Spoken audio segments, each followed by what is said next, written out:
Salve, salve família, bem-vindos a mais um Flow Podcast, eu sou o Igor, aqui do meu lado tem o Monarcão. E aí, galera? E hoje vamos conversar com Ciro Gomes, um dos mais pedidos de todos os tempos. Verdade. Com certeza. Cara, e aí, obrigado rapaziada, por vir aí. Finalmente, rapaziada, tô no Flow. Vamos ver.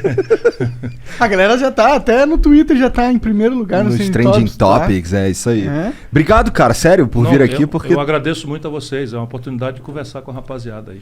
de fato mas pra mim é uma oportunidade muito foda de conversar com um cara, porra, histórico. Faz parte da história desse país. A gente tem um emblema hoje, não tem, Jean? Ó. Caralho! Cara, Ursal.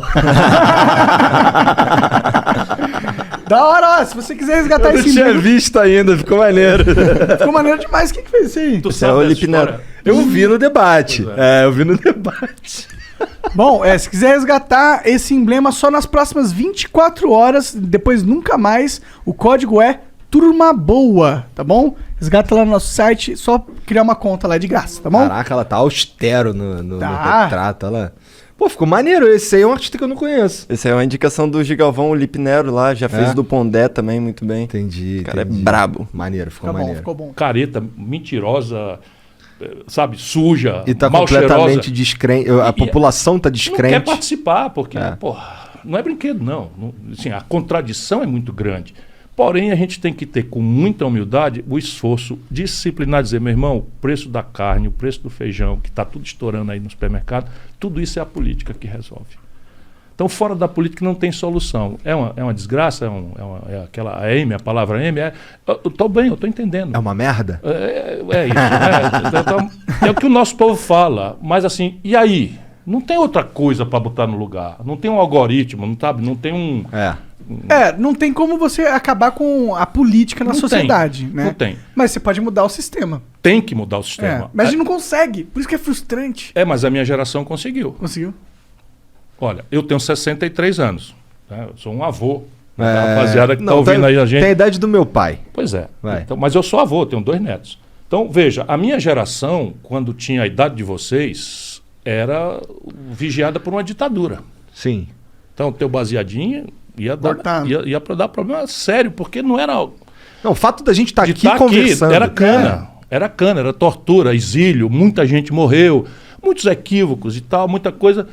E nós nos levantamos, uma geração inteira, com um grande consenso. Né? Só democracia. Era conservadores, Teotônio Vilela, Ulisses Guimarães, Franco Montoro, tudo era gente conservadora, sob o ponto de vista de economia política, ou de costumes, tal, todos conservadores, mas democratas. E a turma comunista, agressivo, revolucionário, trotskista, tal, juntou todo mundo, fizemos um consenso, demorou, alguns tombaram, alguns morreram, outros foram, no fim ganhamos. Tudo o que a gente quis fazer nós fizemos e produzimos um milagre. Redemocratizamos o país, demos ao país uma nova Constituição, restabelecemos as eleições diretas, fizemos uma anistia para voltar todo mundo que estava fora do país e era tudo que a gente queria, foi 100%. Onde é que nós fracassamos? É que não era só essa a tarefa. A tarefa não era só devolver a democracia, era construir um novo modelo econômico e de lá para cá nós temos fracassado. Esse livro tenta responder, explicar isso e tenta responder o que é o desafio de montar um novo sistema. Quando eu era jovem, meus pais pagaram escola pública, pagaram escola particular, sempre hospitais particulares. Tipo, o Estado nunca me ajudou em nada, entendeu? E aí agora, que depois, por um milagre, eu comecei a ganhar dinheiro, eu tenho que, pegar grande parte da minha grana e dar para um cara que nunca me ajudou, tá ligado? Isso é devastador, você tem absoluta razão. E assim, o diagnóstico é esse. E aqui no Brasil tem um problema adicional, é que quem normalmente reflete sobre isso, criticamente, e idealiza soluções, ainda que sofra muito, historicamente, é a esquerda. Não porque a esquerda tem uma valoração, como eu acho, pela mera ética de ser solidário. Né? Eu me incomodo de ser feliz se o meu comunitário tá numa situação de... Tá aí, agora parceiro, eu não aguento ver. Sabe, um frio desse. Lá em Fortaleza é 28 graus o ano inteiro. Mas, pô, você andar em São Paulo, o lugar mais rico da América Latina, e ver essas milhares de pessoas com frio, dormindo nessa noite aqui embaixo de viaduta. Então, é um sentido ético superior. Não pode ser bobo, não pode ser calhorda, muito menos demagógico. Mas qual é a percepção? É essa, Monark. A sensação da classe média brasileira é que ela paga dobrado para viver e que o Estado é um inimigo. Sim. E aí a notícia de uma esquerda conservadora que teve oportunidades por anos a fio e fracassou em mexer nesse sistema, deixou o Brasil nesse curto-circuito. Bugou. Aí, ó. O jogo bugou. Eu vejo o Galo dizendo, bugou. Então, o jogo bugou. Ó. Chegou no limite. E agora fazemos o quê? O que está acontecendo? Os caras estão apostando do outro lado. Eu exacerbo a minha sobrevivência individualista e mando o coletivo à merda. Certo? Não estou falando palavrão, estou dizendo como é que as pessoas se expressam. Sim. Ou Tu não quer falar palavrão porque ela não deixou? É isso? Ela fiscaliza. Não. Mas a palavra M não é. Mas assim, é só para dar uma indicação do sentimento que eu conheço. Eu não sou um teórico, eu escrevo livros, mas a minha experiência é na rua, é na favela. Percebe? Eu ganhei o Prêmio Mundial de Combate à Mortalidade Infantil por uma política que nós fizemos no Ceará. Começou com o meu antecessor, Tasso Gereissati, que foi muita gente pegando junto. Isso ninguém faz nada sério sozinho. Mas quem foi receber em nome do povo do Ceará foi eu, no plenário das Nações Unidas. Da hora, né? Porra. Ali, eu tô com essa foto, assim, só eu tenho esse título e tal. Morre, né? Se morda de inveja. Maneira. Enfim, qual que é o nome do título mesmo? O prêmio chama Maurice Paté. Maurice Paté. É da Unicef, que anotou no Ceará a melhor experiência de combate à mortalidade infantil no mundo. Que foda, naquele período. E qual que é a mágica do Ceará, então, que vocês conseguem ter uma... Mas é um pouco... A minha crença, e eu cito o Ceará com muito medo das pessoas, amanhã vão lá no Ceará, é um estado muito pobre, cheio de contradições, com todos os problemas que o Brasil tem. Apenas lá a política tomou uma centralidade e há um projeto sendo executado e tem resultados concretos. Pode discutir comigo em qualquer ângulo que você... Economia, emprego, renda. A cidade de Fortaleza passou a ser o maior PIB entre as capitais do Nordeste. Imagina, passamos Salvador e Recife, isso não estava no nosso universo de sonhos há 25 anos atrás e estamos indo. Porque essa é a questão, o exemplo. Então, a ideia e o exemplo, né, é que pode adquirir uma militância. E é por esse conjunto de valores que eu estou me movimentando. Então, diante disso, o que fazer? Ora, eu não posso abordar a população com um sonho populista, né, demagógico, mentiroso, superficial, porque eu sou muito esperto, e isso é, infelizmente, a realidade média dos políticos brasileiros, e sei que há uma dificuldade enorme na maioria da população de entender mesmo essas tramas. Mas acho que a galera não gostou tanto do que eles experimentaram. É isso. Por quê? Porque foi um voto para negar, não foi um voto para afirmar. Exatamente. Então, assim, vamos lá, vamos votar nesse cara, o cara foi um puta de um deputado, o cara fez uns projetos aí não e tal. É verdade. O cara não fez nada, cara, tinha 30 anos. E aí pega a lambança, a mistura de ladroeira do PT, mais a crise econômica mais grave da história que o PT produziu, mais a imprudência política de botar o Michel Temer na linha de fazer conciliação com o Renan Calheiros, com não sei o quê, fazer um impeachment, virou um negócio que era uma crise econômica em que eu tinha acreditado que eu ia para o céu, porque o crédito melhorou para cacete com Lula, e eu votei na candidata que eu não sabia nem quem era, porque o Lula pediu, eu votei, aí quebrei, perdi o emprego, estou com 70 milhões de pessoas em número redondo com o nome no SPC. 70 milhões? 70 milhões de pessoas no SPC. Gente, é quase metade do país. Da população adulta para o trabalho é isso. Mas só que tem 6 milhões de jovens no FIES. A esquerdismo brasileira, eu pego dinheiro do cofre do governo, em vez de abrir uma escola pública, gratuita, de qualidade para o filho do pobre, eu pego esse dinheiro, entrego para o empresário de educação privada e deixo o garoto endividado. O empresário criou, no Brasil, durante o governo do Lula, criou-se o maior conglomerado de educação privada do mundo. Não é nem na Alemanha, nem na Itália, nem nos Estados Unidos, é no Brasil. Tudo com dinheiro público. E o garoto não tem como emprego, sabe, no Brasil, de cada 100 garotos de 18 a 25 anos, 32 estão desempregados. Não tem como pagar. Aí estão com o nome sujo no SPC no começo da vida. Logo de cara, primeira coisa. Para começar, então veja. Isso aconteceu muito nos Estados Unidos também, né? Muito gravemente. Porque nós estamos... A gente está copiando eles. Nós estamos imitando os americanos nas piores coisas. É porque provavelmente isso aí era um... A política antidroga foi uma cópia estúpida da política americana feita pela esquerda brasileira, se a gente acreditar que o PT é de esquerda. Tem isso.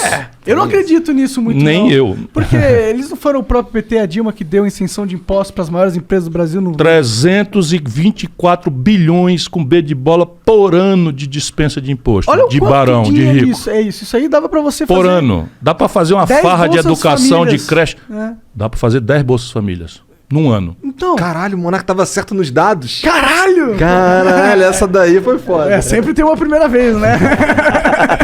Custa mais ou menos 32 bilhões de reais, ela melhorada agora. O que você acha do renda universal básica? Tem que fazer. Eu também acho. Por duas razões. No caso brasileiro e no caso global. Como a disruptura tecnológica vai ser muito veloz, já está sendo, haverá, como já existe, uma imensa quantidade de pessoas que precisam viver, comer, vestir, morar, se transportar, que não serão úteis para o trabalho. Serão inúteis para o trabalho. Então, Porque elas não têm a especialização necessária no mercado cada vez não mais tem. avançado tecnológico. São coisas básicas que você começa a ver em Fortaleza, uma cidade que ainda é periférica do desenvolvimento industrial do mundo. Mas lá é o seguinte, tem uma rua de confecções, de moda e tal, e aí tem lá, precisa-se de costureira que manipule um overlock, que é a sucessora tecnológica da máquina de costura, que a gente conhecia. E na porta tem 50 mulheres desempregadas. E a placa não vai ser atendida. O que nós temos que fazer então é dar renda básica de cidadania, fazer uma homenagem ao senador Suplicy, que luta por isso a vida inteira. Hoje nosso vereador, né, vai um abraço para ele, que é um petista decente, existem. Esse é um petista verdadeiro, coerente, né? Por isso sofreu todo tipo de discriminação, é considerado meio café com leite, não? Dentro do PT pragmático, que conhece PT tudo. Corrupto, pragmático. O PT que gosta do negócio, isso aí tem muito, e dominou, infelizmente, eu conheço bastante bem de perto. E essa é a tragédia, o pensamento progressista brasileiro é identificado com o PT.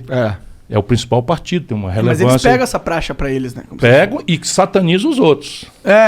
Se você faz amiguinho deles, você é um cara muito legal. Se você não é amiguinho deles e fala só verdades, afinal de contas o Palocci do que era? Braço direito do Lula, fundador do PT, isso é um negócio de doido. Eu li hoje a carta de desfiliação do Palocci no PT, aquilo na televisão logo mais vai mostrar muito bem as coisas, como se o povo... Mas aí, a gente estava naquele negócio do, tipo, chegou lá a guerra... Pronto, aí estava fazendo as propostas. Federativo. Então, mas eu troco o Pacto Federativo, eu vou construir uma mediação de atacado para substituir esse varejo corrupto. Em que você se acerta com o bandido para o bandido não...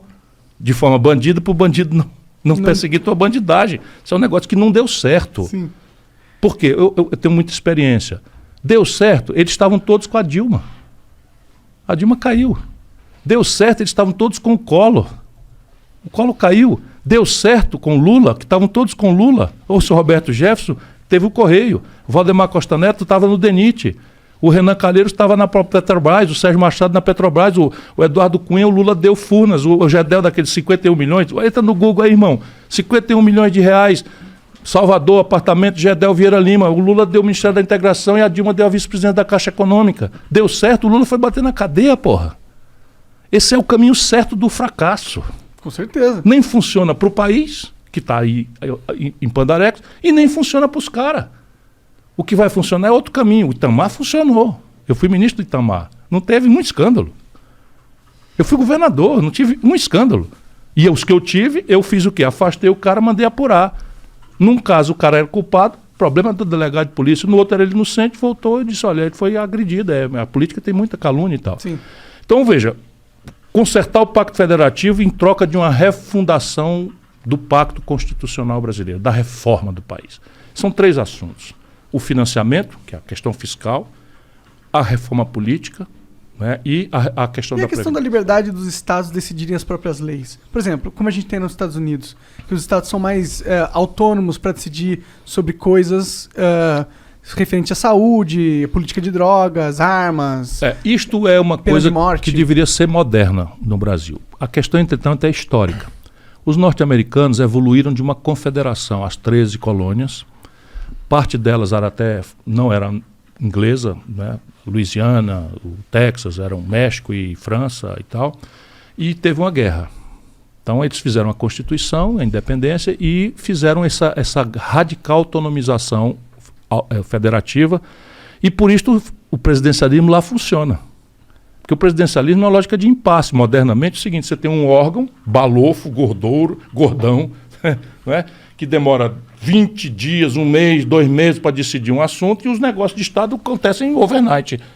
Tá lá um menino mexendo num computador na City de Londres ou em Tóquio, no Nikkei e tal, e isso causa uma fuga de capital e tem um tilt, o dólar se valoriza, o real desvaloriza, mexe com o preço da gasolina, tá aí o Congresso. E o executivo é que é encarregado do negócio, né? Então, tô esperando o momento que tu vai fazer o... É muito engraçado, eu estava muito aborrecido com aquilo, era o Michel Temer fazendo mimimi com a Dilma. Agora tem o direito. Esses cara que estão na boa aí, eles são vamos lá, vou aqui jogar pro ar. É o cara que tem imóveis, é o cara que tem dinheiro que fica rendendo pra ele, é um cara que tá... Ele tem a dono da dívida pública. Tem um dinheiro ali parado e tal. Isso daí é um problema que a gente tem hoje por causa da taxa de juros. Sim, eu não tenho nada contra quem está na boa. Nem eu. Mas, pelo contrário. Inclusive é maneiro estar na boa. O que eu quero é que todo mundo tenha a oportunidade de estar na boa. Exato. Eu também quero. É o que eu quero. Então eu não tenho preconceito nenhum, nada. Mas o que aconteceu no Brasil nessa história que eu estou te falando do sistema? Que você, Monarca, é que deu a palavra. Eu nem uso muito, mas é exatamente isso. Nós, quando fizemos o Real, nós tínhamos um problema que era, vamos dizer assim, de cirurgia. Vou fazer uma comparação. O modelo econômico antigo, que trouxe o Brasil de 30 a 80, crescendo pra cacete, concentrou renda e tal, mas ele dependia de tecnologias muito lentas, que a gente copiava. Então a indústria automobilística do Brasil foi uma planta de segunda mão da Volkswagen, que o Juscelino trouxe e botou aqui em São Bernardo. E tudo bem, naquela época a nova linha de montagem era muito melhor, dava 3 Fusca por dia, e a daqui tirava só um, a produtividade não era tão diferente, você protegia o mercado. Para explicar o que aconteceu, o livro explica com mais detalhes isso aqui, que eu quero que todo mundo entenda o que está acontecendo, porque isso não é para olhar para trás, é para olhar para frente, para consertar o problema. E a outra questão é que nós adiamos eternamente a compreensão de que o que financia um país se desenvolver é o capital que ele consegue produzir. Então você tem uma mistificação de que nós vamos ser salvos da nossa tragédia, desenvolvimento, pelo capital dos outros. Então o que vige no Brasil como sistema? Vamos ser um bom moço internacional, privatizar, desregular, blá, blá, blá, blá, blá, que os estrangeiros virão para o Brasil. Está aí o Bolsonaro, no auge da maior crise energética desde 2001, dizendo que vai vender a Eletrobras, que tinha dito na véspera da eleição que não aceitava privatizar. Que é um estelionatário, um mentiroso, um enganador, um traidor, e teve 57 milhões de pessoas zangadas, aborrecidas, são meus irmãos, que votaram nele, não votaram em mim. Mas eu respeito. Então eu estou pedindo a eles só, vocês foram enganados, vocês não têm culpa. Que política engana as pessoas, infelizmente, é uma estatística muito alta. Então, não fique com vergonha, mas, porra, abra a cabeça. Mas aí, você chegou lá, virou presidente, e você quer fazer essas mudanças. Ela tem que passar pelo Congresso, eu imagino. Sim. E aí, como que você faz com que o Congresso colabore com você para passar questões que são muito difíceis de passar, que precisa de 70% da aprovação? Primeiro, entender que 3 reformas são apenas aquelas que você deve procurar essa maioria elástica de 3/5, que é o que exige para mudar a Constituição. A reforma do sistema dos impostos, a reforma do sistema de previdência social e a reforma do sistema político. E aí como é que a gente faz isso aqui? O presidente faz o pacto federativo e pede aos governadores e prefeitos para vir ajudar a mediar esse grande novo entendimento. Entendi. E oferece ao conjunto do parlamento, mas a chave é manter a fidelidade da rua.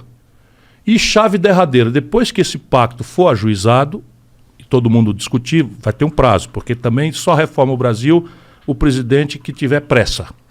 Por quê? Porque o capital político ele é declinante com o tempo, porque há uma esperança que se renova e ela é substituída por decepção. Sim.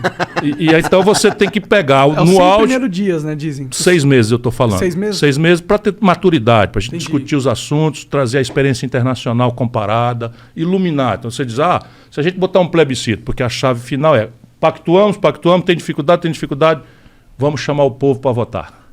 Plebiscito e referendo. Por isso que é 6 meses. Entendi. Então vai ter 60 dias de campanha. Sabe campanha eleitoral? Aham. Só que em vez de ser eleja o fulano, eleja a Beltrana, vai ser o seguinte, é votar a favor do aumento de imposto para o rico, diminuir imposto para pobre. Aí os caras, vai ter lá, o tribunal vai dividir o tempo, vai ter os representantes, isso é um absurdo, a carga tributária é muito alta, e vai ter a turma que vai dizer, não, é isso aí mesmo, nós vamos ter que criar um programa de renda mínima e tem que cobrar isso das grandes fortunas, para financiar, senão é mentira. Não é? Vamos substituir o Bolsa Família por um programa de renda mínima que vai ter a tarefa de dar emprego a quem não tem mais qualificação, preparando essas pessoas para uma requalificação e para resolver o problema da miséria. Sim. No Brasil, 120 milhões de pessoas estão na iminência da fome. Esta é a realidade que o próximo... Nossa, esse número mesmo? É assim mesmo. 29 milhões estão com fome, não comeram hoje, e 120 estão, IBGE, com precariedade na ração que conseguem acessar. Caralho. Comendo menos proteína, menos caloria do que precisa. 120, mais da metade do povo brasileiro. Isso é assustador, né? Caramba, estão destruindo o Brasil. Nosso país está sendo destruído. Não tem exagero nenhum. Qual é o argumento que você quer? Quando foi que houve mais desemprego na história do Brasil? Hoje. 14 milhões e 800 mil. Quantos brasileiros procuraram emprego e desistiram? O IBGE tira do desemprego Sim. e chama de desalento. O maior da história, 6 milhões de pessoas. Quantos brasileiros estão vivendo de bico? Ganhando ninharia, correndo de motocicleta aí na madrugada gelada do sul, sudeste do Brasil, ou na chuva em Fortaleza, para ganhar R$5 numa corrida com um caixote nas costas? Pela primeira vez, mais da metade da força de trabalho do país, na informalidade, sem proteção de nada, sem salário mínimo, sem 13º, sem férias, sem proteção para acidente de trabalho hoje e no futuro, quando ficar velho, sem aposentadoria. É, preocupante. Quer mais o quê? Com que hora que nós vamos parar para discutir? Então, aí a discussão vai ser Chico ou Manel? Não, eu sou Chico porque não aguento mais o Manel. Eu sou Manel, porque o Manel é da família. O Manel é não sei... tem uma santa paz, você quase sai.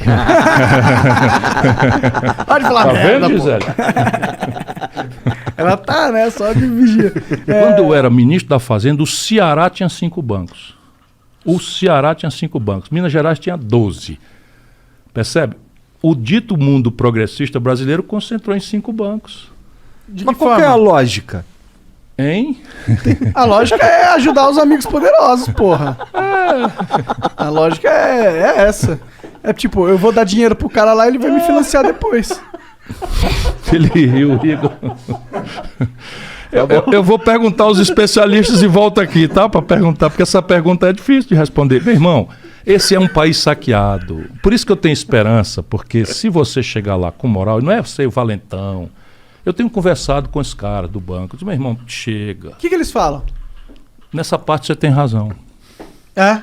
Nessa parte você tem razão. Mas eles estão dispostos É porque na frente dos abrir outros... mão Sim, da mas mamata? então, na frente dos outros, ninguém defende isso. Onde é que eles reinam? Reinam na escuridão. Reinam na cumplicidade, no financiamento de campanha ilegal, na manipulação da grande mídia. Porque, de novo, a grande mídia brasileira, a reconhecida mídia nacional, não estou falando mal, estou fazendo números, constatações, nada. Eu conheço o Brasil e amo o Brasil como ele é. Só que ele é assim. A grande mídia dita nacional, televisões, são 5 famílias e uma igreja. Nessas 500 mil mortes, 500 mil de brasileiros não vão ficar impunes. Isso eu juro ao povo brasileiro. Não ficarão impunes. Bom, eu espero, mas eu não acredito muito, na verdade. Não, é justo, mas olha, todo o povo não deve acreditar. Sim, sim. O que deve é anotar a promessa e no dia seguinte da eleição não voltar para casa. Ou volta para casa, porque agora é pela internet, cobra. Sim, olha sim. aqui, você disse no meu programa que ia fazer tal coisa. Já são 3 meses, não fez ainda. Sim. De todos. É o que nós temos que fazer. Não pode mais ficar na lambança. Então eu não vou votar no Lula porque o Bolsonaro é uma tragédia. Não, eu vou votar no Bolsonaro como se o Bolsonaro tivesse caiu de paraquedas. De repente o povo brasileiro pirou Que ele era o mito. e elegeu o mito. Quem é o mito? O cara fez um belo mandato de deputado, um panaca, semi-analfabeto, grosseiro, tudo de ruim. O Bolsonaro faz apologia... É maneiro que cada hora aparece mais uns 3, 4 adjetivos, né? Igor, mas o Bolsonaro estava fazendo apologia de arma hoje. O que é apologia de arma? Propaganda. Olha, eu facilitei para todo mundo comprar arma, que tem que comprar arma e tal. Não, vamos conversar se quiser, mas o que o Bolsonaro, ele, ex-capitão do Exército, expulso por bandidagem no Exército, o Bolsonaro tinha uma pistola 45.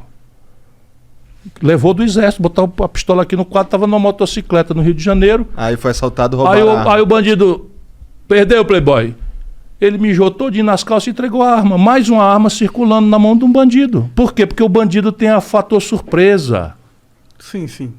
Sabe, o bandido não vai entrar para você, ele vai antes olhar se você está armado, vai olhar se chega por trás, pelo lado, vai botar a pistola na tua cabeça engatilhada, que o tempo que você se mexer já é o tempo do tiro.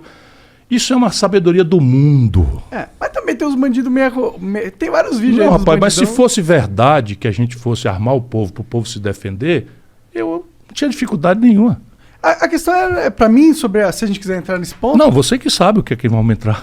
Por exemplo, fundo eleitoral. Não é uma coisa meio bizarra? Você acha? Eu acho. Vou pensar no assunto, porque eu defendi no primeiro livro que eu tinha que o financiamento das campanhas devia ser transitoriamente público no Brasil. Eu acho que ele é meio bizarro da forma como que ele acontece agora, porque como que é dividido o fundo eleitoral? Você dá a mão pro cacique do partido, decidir os amigos dele que ele vai escolher para dar dinheiro. Isso, mas o critério protocolar não é tão vulgar. O critério protocolar é assim: eu vou dividir o fundo eleitoral pela quantidade de deputados. Por quê? Porque a quantidade de deputados é sintoma de quantos votos esse partido teve para deputado. Mas não seria melhor se fosse um esquema assim, onde a população tem direito a uma fração desse valor do fundo eleitoral e ele pode escolher para quem ele dá nas eleições? Tipo, você vai assim, eu tenho uma parcela do meu... Eu quero dar um pouco para esse político, um pouco para esse político, Isso é uma um pouco puta de para uma esse ideia. político. Isso é uma puta de uma ideia. Em vez da gente... Isso é uma bela ideia. O que eu defendi, entretanto? Isso é uma bela ideia mesmo. Uma bela ideia mesmo. Você daria uma fração ideal do fundo eleitoral para o eleitor e o eleitor destinaria isso para o partido ou para o candidato específico que ele gosta. Isso é uma bela ideia, não houvera jamais ocorrido na minha cabeça. O Roberto estava me dizendo que um amigo dele estava numa empresa dessa de processamento de dados e fez um concurso para 300, que não era grande coisa, 300 programadores ou algo do gênero, compareceram 9. Puta que pariu. Foda, né? Meu irmão, Porra, mas olha só, o Brasil, a gente tem uma indústria pra esses caras trabalharem? Não tem. A Essa é gente a precisa questão. ter. Bom, Pois a gente tá ali. contratando aqui. A gente tem 8 programadores, cara. 8 programadores. 8 programadores. Eu não sei se é programador a coisa. É uma coisa que não é tão sofisticada. Entendi. Mas o que eu lhe digo é o seguinte, que a China, que a Índia, que a Coreia do Sul e tal, eu vi isso lá em Harvard. No período que eu fiquei lá em Harvard, é o seguinte: esses governos mandam muitos cérebros se treinar nos melhores institutos universitários, MIT, Harvard University, Boston University e tal, já com compromisso de voltar. O Brasil está perdendo o que nós formamos. Nós somos o 13º país do mundo em produção científica. O critério aqui é publicação. Em revista especializada, contestada pelos países. 13º do mundo. Nós somos o 79º em registro de patente. Puta A distância absolutamente monstruosa entre ciência, que vai para as prateleiras e não vira empreendimento. Porque morre no financiamento.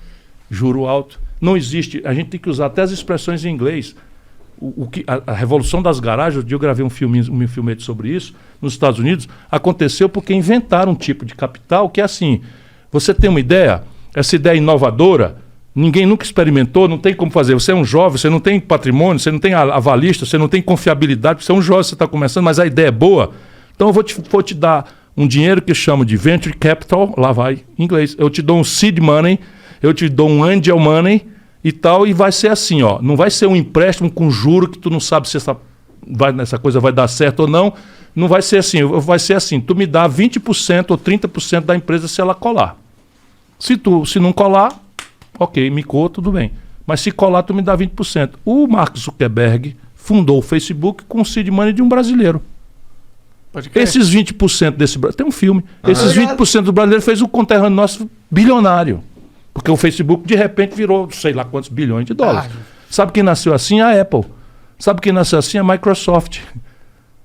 Sabe, se o Bill Gates ou o Steve Jobs estivessem na periferia de São Paulo, não sei o que e tal, ele estava... Não tem nada certo no Brasil hoje, na tua opinião? Não, tem muita experiência boa acontecendo. Localmente. Muita. E aí que é minha animação.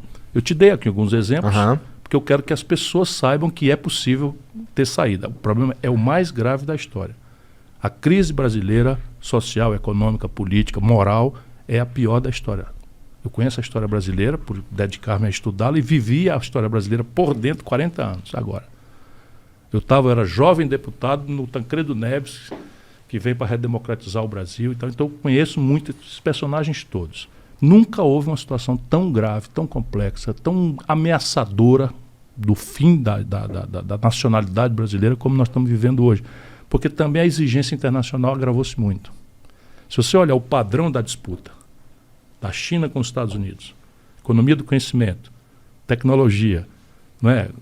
A ferramentaria militar sendo comprada pelos governos para disseminar tecnologia civil. A internet, onde nós estamos, foi criada pelo governo americano a pretexto militar. O celular foi criado pelos norte-americanos a pretexto militar. Tudo pago com dinheiro público. Agora bota a China uma sonda, um robô. Eu estou te dizendo, eu fico com muita raiva. Em 1980, o Brasil era 8 Chinas, sob o ponto de vista de modernidade industrial. Ontem. A China está com um robô mandando fotografia em Marte. E nós aqui estamos precisando importar máscara de proteção da China. Estamos no 40º lugar do mundo, 42º lugar do mundo, 78º do mundo em vacina, porque fomos para o fim da fila, porque 120 anos atrás o Brasil sabia fazer vacina, desaprendeu. Bolsonaro está gravando tudo isso, mas não foi ele, não. Isso foram os 30 anos de desmonte. Em 1980, 1/3 da riqueza do Brasil era indústria. Aquele lance que tu estava falando antes aí, que tu deu um exemplo do dentista, que a broca é importada. Foco cirúrgico, é importado. A gente tem capacidade, ou a gente consegue criar um planejamento para que eu não precise importar essa porra? Sim, eu tô te perguntando que é para tu falar, porra. Eu tô dizendo o seguinte, a economia moderna é a economia do conhecimento. É a indústria 4.0, são serviços sofisticados associados a uma indústria de alta intensidade tecnológica. Sim. Nós temos que preparar o Brasil para isso. Isso é o futuro. Mas o Brasil tem uma agenda retardatária do século XX, que ainda é indústria. Mas nós temos alguns problemas. Por exemplo, nível de maturidade tecnológica, é o que tu está perguntando. Será que nós somos capazes de produzir? Hoje em dia, por exemplo, chip, o Brasil não é capaz de produzir. Não temos inteligência no Brasil treinada para isso. Se nós botarmos 10 bilhões de dólares, a gente desenvolve um chip. 10 bilhões de dólares? 5. Vamos fazer igual os chineses. Copiar a ideia, aí temos as patentes. Aí temos a questão da propriedade intelectual. O Fernando Henrique nos impôs e o Lula manteve a pior lei de propriedade intelectual que o Clinton impôs ao Brasil do mundo. Entendi. Os chineses não assinam nenhuma convenção internacional de propriedade intelectual. Nós estamos falando do assunto central. A sua pergunta leva à questão central. Então, eu fiz esse pente fino e descobri 4 complexos industriais onde o Brasil tem alguma autonomia tecnológica, onde o Brasil já está gastando dinheiro, financiando emprego no estrangeiro, e onde o Brasil tem escala a partir do mercado interno para disputar na defesa e no ataque o mercado global. São exemplos, eu não vou exaurir, mas são 4. Petróleo, gás e bioenergia.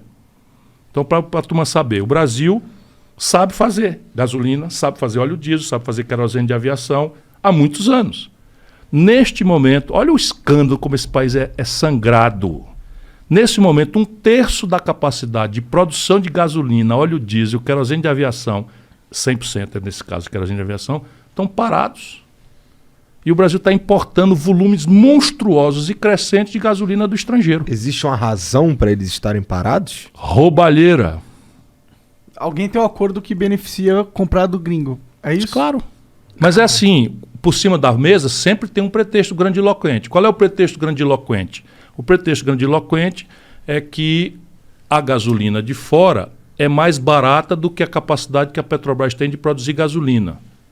Eles dizem isso oficialmente e, portanto, eu devo trazer a gasolina de fora e não produzir aqui. Mas é só questão de investir na capacidade de produção de Isso é gasolina. mentira. É mentira? Por duas razões. Primeiro, a gasolina lá fora é mais cara. Segunda, a gasolina vem em dólar, que a gente não imprime. Não é não motorista de ônibus, motorista de caminhão. Você, caminhoneiro, que foi enganado pelo Bolsonaro. O cara está pagando quanto no óleo diesel? Porque vem em dólar. E reajusta toda a vida que o câmbio sobe. Então, não é um emprego, a retenção de poupança e o desenvolvimento industrial do país. Mas é o complexo todo. Eu estou falando dos semi-elaborados. Então a gente tem estrutura para fazer. Petróleo, gás e bioenergia está tudo estudado. Mas aqui, petróleo, gás não é só gasolina que é fácil. É todo um explosivo mercado de resinas, polímeros, novos materiais de base petroquímica. É todo o valor agregado. Essas roupas que nós estamos vestindo, elas não amassam como as roupas no passado. Porque tem uma fibra, que é um polímero, todo vindo do estrangeiro. Isso é bobagem, a gente sabe fazer isso fácil. E aí, política industrial e de comércio Tudo exterior. está ao nosso alcance, cara, se tiver uma política. Sim. O Bolsonaro facilitou a importação de arma. Importação de arma. Arma, um revólver, a Tauro sabe fazer há 30 anos, há 50 anos. Autorizou a importação. Tudo abrindo as pernas para os americanos. É que o problema é que a Taurus tem um monopólio aqui também, né? Sim, pô, então vamos abrir 10 Tauros. Ah, eu sou a favor. Eu sou a favor de fechar todas, eu sou contra a arma. Você é contra a Mas isso é uma viagem romântica minha. Tá. Cara, a arma só serve para uma coisa, matar. Mas às vezes a gente precisa Eu matar. sou pela né? vida. Não, a gente não. Não? O Estado tem que nos proteger, isso é o que eu, Ah, que o eu Estado defendo. nunca vai conseguir proteger todo mundo 100% do tempo, é impossível, né? Se ele não consegue, você é que não conseguirá sozinho. Por que não? Porque o fator surpresa está com a violência Mas na marginal. minha casa, né? Na minha casa é outra coisa. O fator posso surpresa trancar, tal. sempre estará a favor do penetra, do ladrão, do bandido. Mas é que, tipo, entrar numa casa não é tão fácil se a casa for bem segura, né? Tipo, claro que você deixa a porta aberta, fudeu, né? Eu disse já que era um sonho romântico meu. Eu não tenho muita vontade de fazer essa discussão, porque ela é uma daquelas digressões, entendeu? Porque tem muita gente que acha isso mesmo. Não é que, olha, os americanos têm o direito ao armamento e é a única nação desenvolvida que tem isso. Mas não é pelo bolsonarismo boçal, nem por essa ingenuidade de que você está mais protegido. Lá é uma inerência ao direito de revolução que fundou a América. Uhum. Então é o seguinte, todo cidadão americano tem direito a uma arma para defender a independência dos Estados Unidos, não é para enfrentar bandido.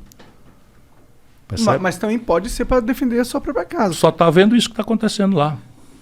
O quê?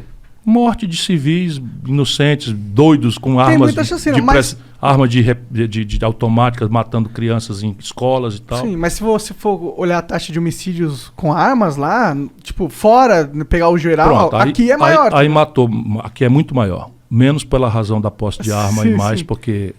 Enfim, já conversamos sobre as É. razões. Mas você Não, tem tudo razão. bem, Essa é uma polêmica pra que eu mim- não quero dar centralidade. Você tem Entendi, razão, entendi. é preciso amadurecer esse assunto. A minha questão é a questão da liberdade, pro mesmo motivo que eu acho que deveria eu poder compreendo. fumar maconha, entendeu? Eu compreendo isso completamente. tipo- Compreendo isso com todo respeito. Beleza.